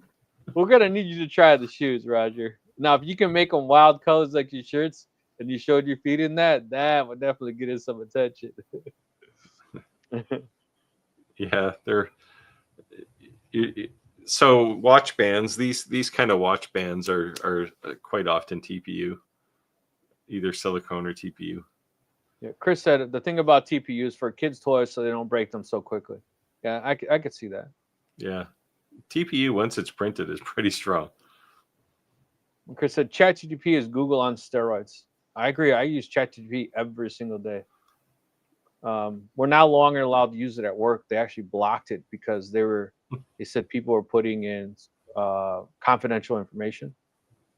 I was only using it to polish my emails at work, but I can't do that anymore.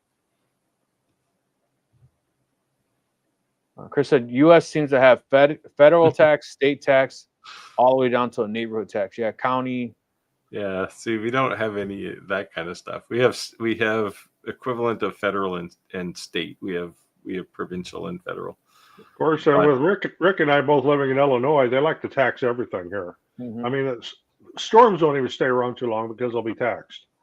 They just fly through the state.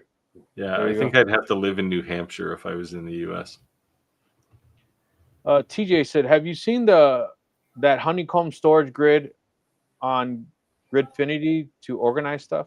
Oh, Gridfinity is one of the coolest things they've come up with on there. And I've got a lot of Gridfinity stuff printed. I don't have any right down here, but I do up in the loft. And it's great for storing. It's a storage system where you have a grid, and then you can print whatever size containers you need to put in that grid. And if you want it to be, you can even put magnets in the bottom of it to make it stay into a metal cabinet or whatever. It's a fantastic storage system. Yeah, and if you get started in it, you'll go down the rabbit hole. You'll be making all kinds of crap. Yeah, it's definitely a good idea. It's what happens when innovators get loose with the right tools, right? Nice. Dave said, did I hear someone say cheese on TPU beginning from Wisconsin? I'm interested. It'd be pretty chewy. Yeah, it'd be a little rubbery. I guess it would make a good display. I don't know if you'd want to eat it. Yeah, put some of that on your charcuterie board. Just one piece. Phil said Zellerfield is Ed printing Nike shoes. Probably means 3D printing. Yeah. Yeah, 3D printing. Oh, what is it? Who is it? The rapper, Kanye. Kanye's crazy looking rubber shoes. But that's what they are. Those are so ugly. They look like they belong on an alien. Well, he does wear them, right? He dresses weird. He wears like garbage bags, and he's from Chicago too. Mm-hmm. He's strange. He's one of the special people. Yeah. He's well, what's everybody working on? What's everybody working on out there? You got any projects coming up? We're already started to get. I'll throw a picture up here. One of the Halloween things we do a lot. I'm getting a lot of those set up, and then I am also working on candy boards for beehives. We've got 100 of those in process right now. So Roger, what's everybody working on? Have you seen those beehives that you buy them and they have that turn and it automatically drains the honey? Yeah, you ask 10 beekeepers, you'll get 20 different comments about that. I don't think much of it. Some people like it. Most beekeepers hate them. I do it the old-fashioned way with our beehives. I only said it because everyone keeps telling me about my apple orchard. I should put the bees, and I thought maybe I'd just buy one of those and throw it over there. Well, if you put a word out, to beekeepers, hey, I'd like you to put a hive in my apple orchard, they'll be more than happy to set you up. Yeah. a lot of beekeepers are always looking for places to put hives to Yeah. generate more honey, and maybe you get a jar or two of honey out of it. Yeah. Cool. And a lot more apples. Yeah. And a lot of what? A lot more apples. Yeah. Yeah. Chris said, working on designs and jigs for the end of dart season club. Speaking of that, Steve, whatever happened to that? I still have the design. Right. Oh, I was going to send it to you, right? Yeah, I was going to say, you're going to have to send Well, it to me. actually, I would say don't worry about my design. Go to Vectric did one. They did a dart box project, and it was actually a really nice design. Okay. I'll check it out tonight. Yeah, so those who have been wondering, have I been making sawdust? Because I know Skylar's been texting me, messaging me like, Rick, what's going on? I said, I'm creating a series. So I did these little shorts and little things to kind of like let you know that I am working. But as we weren't live, before we went live, I was talking to Steve saying I'm very excitedly having fun with the CNC. Man, it's crazy. You haven't broken a bit yet? No. Wow, you're doing okay. Yeah, no. But I got some Amazon cheapies. Yeah. Because Well, you'll never break those. It's the $50 bit you're going to break. Yeah, some of the ones on Amazon, a couple of them really cheapies, I've actually bent them and not broken them. Yeah. Yeah. So much for high carbon steel. Yeah. Yeah. So YouTube paid me like to do these. I'm on this board that gives them advice, whatever, and you answer these questionnaires and you do like these 30-minute interviews with them, and they pay you like $45 to $100. I did 3 of them, so every time I've got one of those, I've just been ordering bits off Amazon with the money. But yeah. Tyler said, "Hey guys, happy Wednesday, happy hump day, happy hump day." Yeah. So better late. Sorry, I'm late. Better late than never. Thank you for joining. Thank you for joining. Let us know if you have any questions. Yeah, as far as projects, Roger, I'm starting finally this plaque trophy thing that I have to make for somebody. So that's this week. It's been delayed for so long. I finally got a bit of time. Started it today, actually, in earnest. So. Well, one of my other projects I've been working on, I don't have any down here to show, are them little aluminum bottle openers. You put it like a keychain, and we're laser engraving 165 of those for a local golf tournament. The Nice. problem is it takes 3 hours to do 18 of them. Jeez, I shouldn't say engraved; they're etched, laser etched. What are you putting on them? Why It's is it taking that long? It's a lot of text. Yeah, well. We do 18 at a time, and it takes 2 hours and 56 minutes to run a batch of 18 of them. Yeah. So it's taking me a while to get up to that number I need, but we'll get there. I was actually going to say the same exact thing, Steve. No, not claque awards. Just a plaque. It's like a trophy, but it's a plaque. So it's gonna just go with the winner of this tournament every year. So I was waiting if Clack was actually in the live or on the live, listening to the live, to say, "Oh, you're making an award for me." He normally chimes in randomly on things like that. Yeah, Doesn't skip the beat. It's not a claque award.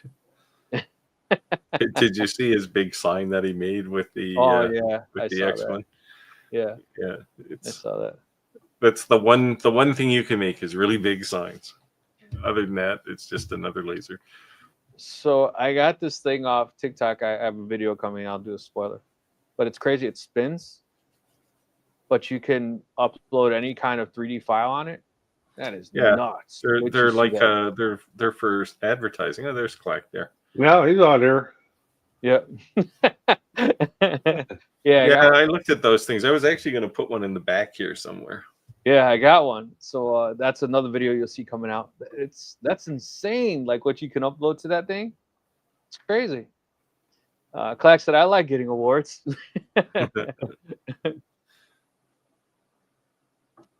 Too funny. He was there.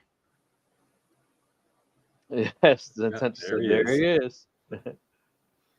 All right. We said, do you see the pics of Clack sitting there and laying in the bed? Yeah. Yeah, that was funny. I did see it. That's what I said. If you got the 4x8 one, it would be like a 2-clack bed. Too funny. Yeah, so Halloween's just around the corner, guys. Let us know what kind of seasonal items. We always say that you have your niche, of course. It's good to have a niche, but always jump on the seasonal bandwagon because that's definitely a lot of money left on the table. So, Yeah, we usually start cranking up with our Halloween stuff in late August, early September, and then by mid-September, late September, I'm working on Christmas stuff. yeah.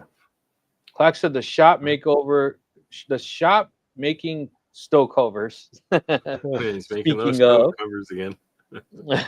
I put the X1 out on the porch and getting the saw back. Yeah, so yeah, too funny with the stove covers, man. Maybe you could just put like a roof on it and turn it into a shed. It's pretty big. Yeah, it's pretty big. So let us know if you got any projects you guys are working on, any seasonal items, and of course, feel free to share them on our Facebook group. That's cool. And let us know if you have any questions. We got 30 minutes left in the live, so let us know. Throw another thing out there to the creators and influencers that are on here to are you doing anything to support charities at all? And we do quite a bit. Support charities, whether it be things with disadvantaged children or battered women, as they call it. There's a battered women's shelter here, which is kept.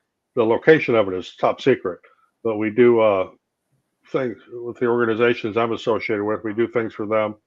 So it's a good way to get your market out there too. When you donate something, throw your business card in there with it.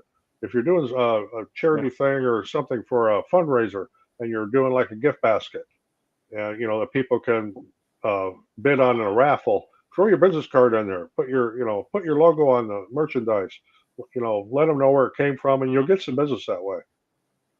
Yeah, and generally, people who are going to those type of auctions have deep pockets, right? And they're doing it for a good cause. Yeah. So you never know that smaller item you sold them, you could turn it into a big sale, right? A lot of the company or roofing company or something. A lot of the gift baskets we do for bona fide fundraisers. I may put 4 tumblers in there and a bottle of like daiquiri mix or margarita or whatever, and a set of coasters. And it's not uncommon for those to go over $100. Cool. And our logo is on the bottom of all the tumblers. Our business card is in there with it, and we have gotten orders that way from people. So it's just another thing to think of. When you're trying to do your marketing, don't overlook the charities. That's cool. Yeah, I was doing fundraisers for churches, and that was a good thing too. Yeah, this trophy plaque thing that I'm making is actually for an organization, a bunch of people with PTSD, and this is their therapy, right? So I make some prizes for them every year, and then they ask me to make this plaque. So it's nice. It should be interesting. So ATB marketing's the dyslexia. I struggle with saying that, but the first 3 letters, ATB marketing. I would like to talk to Roger's shop to see if we can work on something. I may have things going. I would like to work with local people on YouTube to be part of the family and the YouTube family. So basically, I'd be glad to. And you can message me right through my YouTube channel. It's on there. You can send me an email and I'll reply. Look at the ticker on the bottom. You'll actually see Roger's YouTube page. Eventually, it's scrolling. Yeah. Screenshot it. Kevin said, I'm starting Halloween and Thanksgiving stuff. My daughter wants to make her an epoxy coffee table in lazy Susan. Very cool. So Epoxy tables are nice. Speaking of that, guys, these epoxy tables, the one thing that I'm hearing that's like crucial to having success in that is testing the humidity levels in the wood, because when you're doing that epoxy, if you're making a table, like you're going down a wrong road if the wood is not cured. Is that really a huge concern? Can be.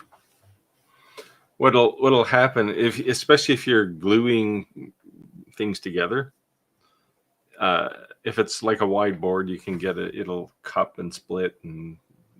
So I have some like wood is trees. alive, right? Even when it's in a coffee table. So you have to be relatively conscious of what's happening there. Like I've had people. I made a chess set for somebody, and the chessboard cracked, and I said, like, what the hell? Because I mean, like the humidity in my shop is pretty constantly 55-60%. And I said, what's the humidity in your house? And he said, 35%. I said, okay, well, yeah, it's not designed for that.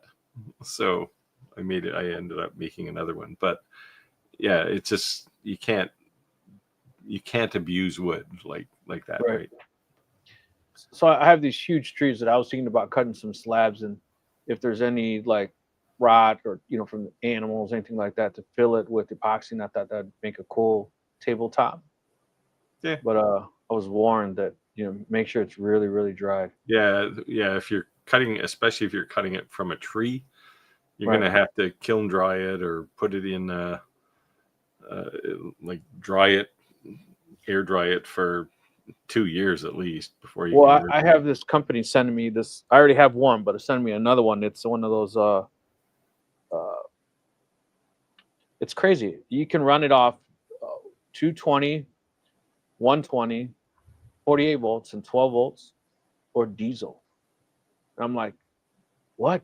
It's like a prepper's dream, like for heat. And I was thinking about building a box and just putting those slabs in there, just running it off diesel. Yeah, well, that's basically a kiln, right? So right.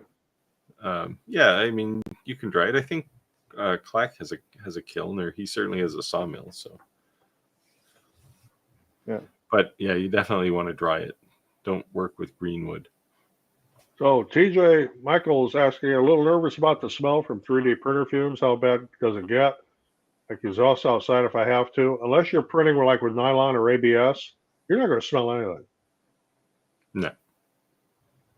So, PLA and PETG, you're not going to smell anything from it.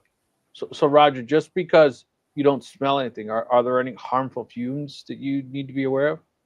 I have not seen anything on MSDS in either PLA or PETG, or even TPU. I know ABS has got some nasty stuff, and nylon can. There's a couple other ones, the exotic ones that can get a little nasty, that need to be vented out. But your basic PLA, hell, it's made out of corn. Corn? That's what it's made out of? Yeah, that's what PLA is made out of. Oh wow! That's why it's not good outside, because it composts itself, right? Yeah, you don't want to put PLA outside where the UV is going to hit it and a bunch of rain, and it'll just crumble apart and go to nothing. So for instance, on those enclosures on the bamboo, there's an exhaust port that you could be externally vented if you want to, or how is it exhausted? Yeah, you can. You can vent it to the outside. There's a place where you can do it. So yours are not, though? No, because I don't print with ABS. Okay. Kevin said I only use kindling dried wood. Yeah, I agree, but I was just saying if I wanted to use some wood from a tree I just cut down. Yeah. I'd like to make some furniture if it's something from a tree that I cut down, because the tree's probably 300 years old. I mean, it's laying on its side. The base of it's like 5 feet wide. Well, if you're gonna air dry it, you need a year of air drying per inch of thickness. Something to think about. Yeah. Okay. You're gonna have to paint the ends, or it'll check like crazy. Yeah. It's lying on its side. How long has it been lying there? A month. Oh, okay. Not like 2 years or something, because no. Full of bugs and half rotten. Yeah, no. Especially if it's hardwood. Load it up on a trailer or take it down to Clack and let him cut it up for you. Yeah. Go on a road trip. I tried, and I actually was thinking about selling it, to be honest with you, but it's so big. I actually blew the radiator out of my tractor pushing it. It is monstrous. What kind of wood is it? Maple. I got maple and I got an oak tree. Yeah. Yeah, it'll be pretty dense if it's maple. Yeah. Yep.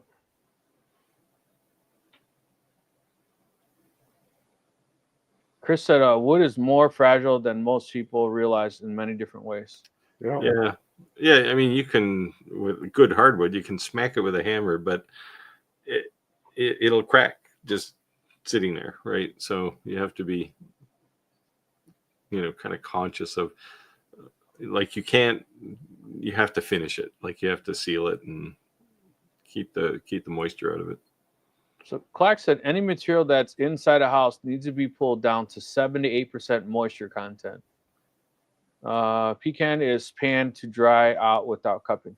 Let me ask you, Clark, what are you using to test it? Because I saw this video today that someone was using a Klein, and then they were using a Cobalt, of all things, like Lowe's brand, and they were comparing all them, and it was so crazy that, like, how drastically different these tools that test these moisture contents were. Like, do you have what's your go-to tool to test your moisture, if you don't mind me asking? So you can't plant PLA to grow more, only if you can find PLA seeds.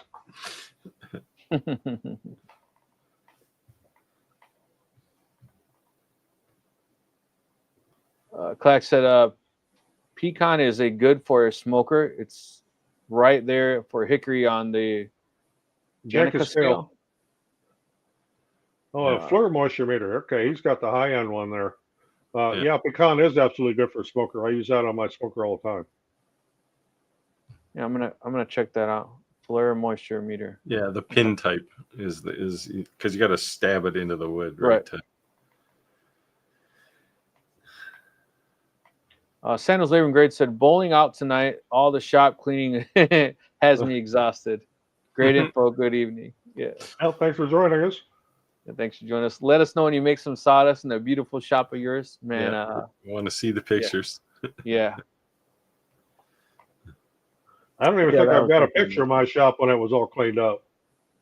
It's always a disaster. Man, it seems like every time I get my shop, every time I get my shop like spotless, like it's like, and then just you get a ton of orders, got all kinds of tools, and you know what I want to do is, because I have all these DeWalt Tough cases, because all my tools used to be in my truck. I basically had an F250, and I removed my back seat, and all my boxes were back there, right? So any tools I need, I pulled them out. I want to build one of those walls so I can hang all my hand tools, because I hate every time I need to pull something out, I got to unclick all my boxes because the tools are at the bottom. It's a pain in the butt. I clean my shop on a regular basis. It's usually when I can't find tools. So then it's time to clean. And my way to clean the floor is I open the overhead doors and get the leaf blower out. Yeah, I do the same thing. So my son has one of those robot vacuums, Ricky, and he'll bring it down here and he lets it go to town. And he's like, look how disgusting it is. I'm like, it's because it's getting in the middle of like the, that 4x8 table that's on the other side of my table saw. It goes underneath there, and then it's been going underneath the CNC. So, it gets all the hard areas of reach. But yeah, kind of funny. Yeah, your next task is to make it messy. Right, said he's lying. He doesn't want to boast. Clack can tell moisture contact by thumbing it. It's like the Chuck Norris of wood cutting. Maybe he's not using his thumb.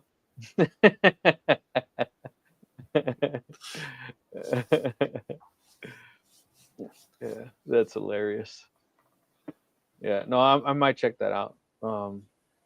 I just, even if I sell a piece, that I want to cut a piece off for myself to make something for my house. That tree is so awesome.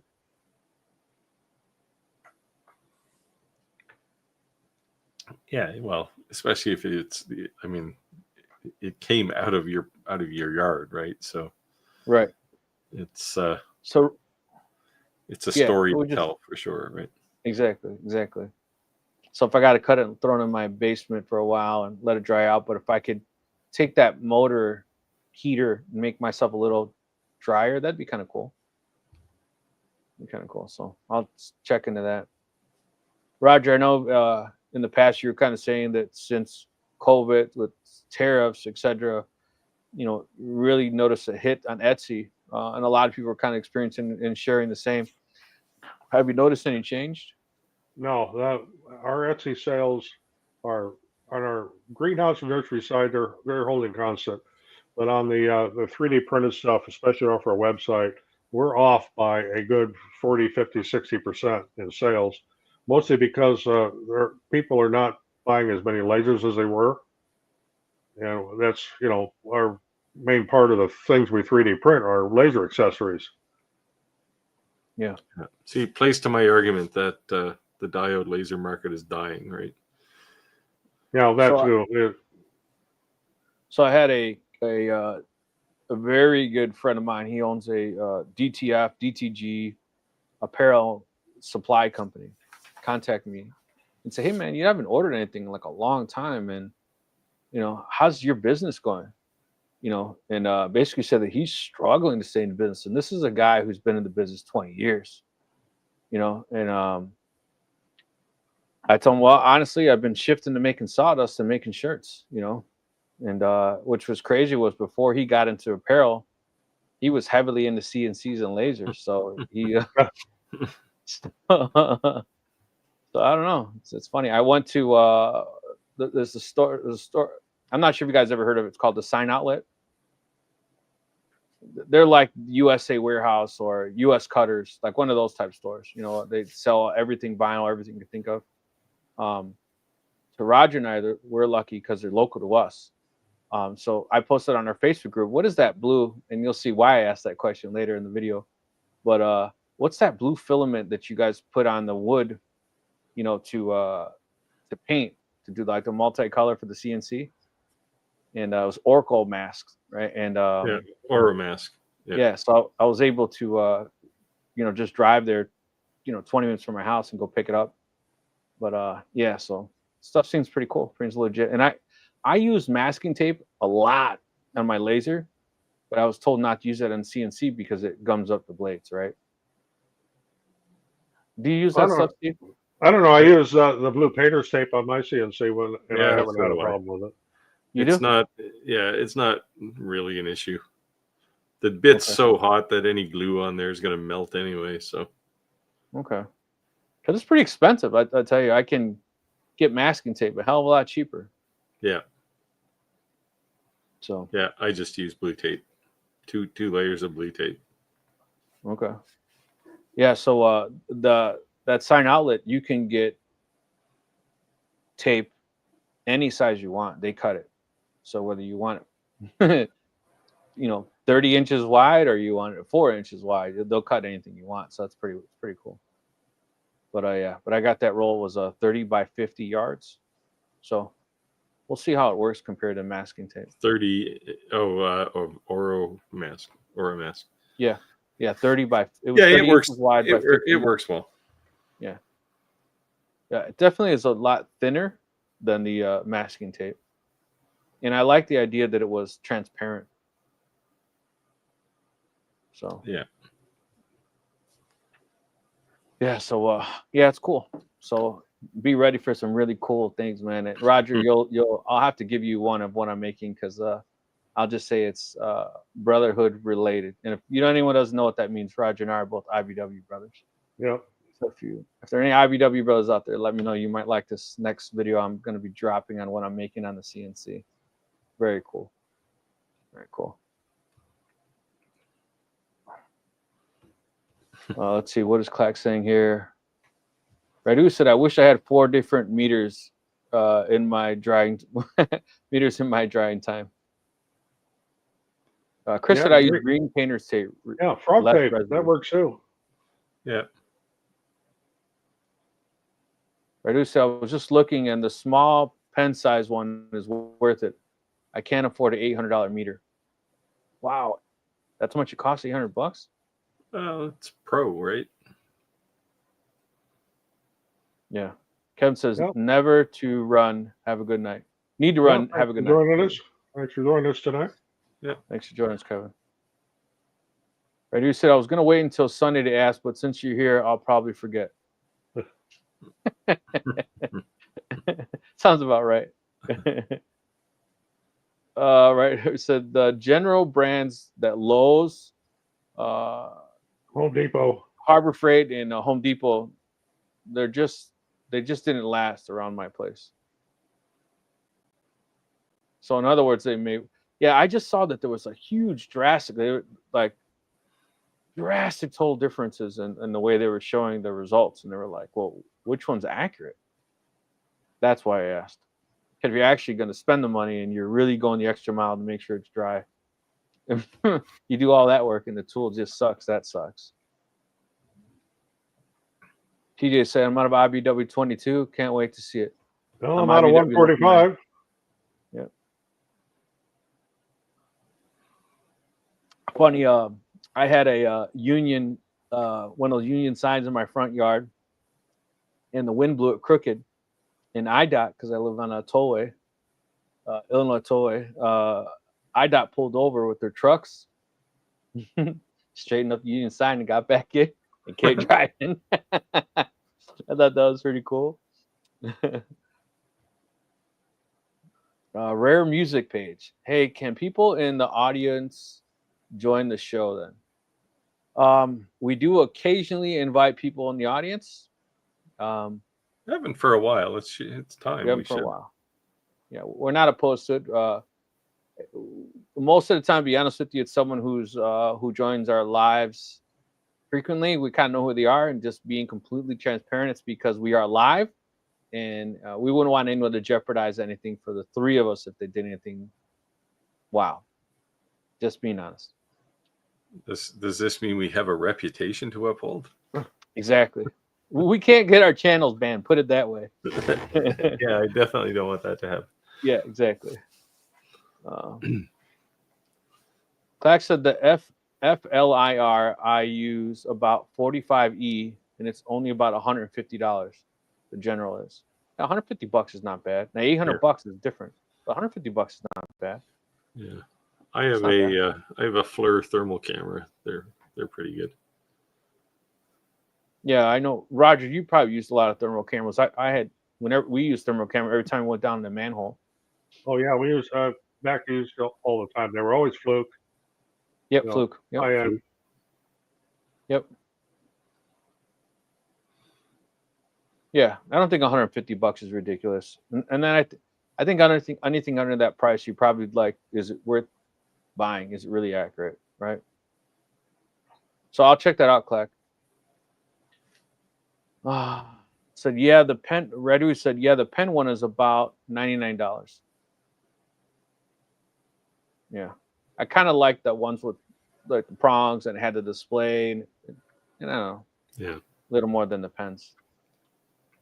Just made me feel like it was more accurate or more like professional. I don't know. Maybe that's just me being stupid, but that was the impression it gave me. So 2 minutes left in the live, guys. Let us know if you have any questions before we're cutting out. Appreciate everyone joining the live. So a lot of you stuck around all the way to the end, so that is great. Appreciate the love and support.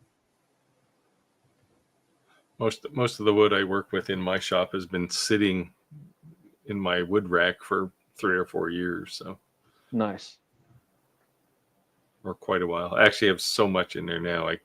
I can't stack it all up. So there's some more shop modifications required. Radu said the pen size one has probes and a display. Not too bad. Yeah. That's why I said I don't know enough about it to make a wise decision. That's why I was asking. I know Clack is geeky into that, so that's why I was asking him too. So very cool. All right, guys. 1 minute left. You got a little time. If you have any questions, let us know. Let us know. Well, Rick, when you buy your cedar fence pickets, do you dry them first? Yes. Yeah, so do I. I sticker them in the back shed and let them dry for at least a month. So that 4x8 table that's like at the end of my table saw, all underneath it is completely filled with them. Yeah. And then I take 45-pound weights and I stack it on the top so they don't start twisting. And I just let them dry and they just sit there. Yeah, here's what you need to build, Rick. Find an old freezer and a dehumidifier. That'll make it the functional equivalent of a good, cool. For small pieces, you can get an old freezer and dehumidifier. Yeah, that's good for anything up to a couple of feet, 3 feet. Okay. Okay. I have an old refrigerator in my garage. Maybe I could sacrifice. T said, thanks for the help, brothers, and Steve. Thank you, thank you. I'm not a brother. No, he's saying brothers because you're not Union guys. Yeah. I used to be a union guy. I hated every minute of it, but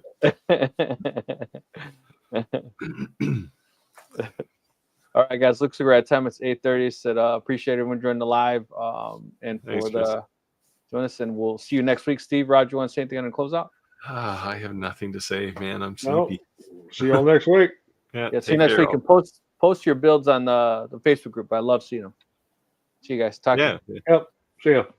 Take care. Good one, man.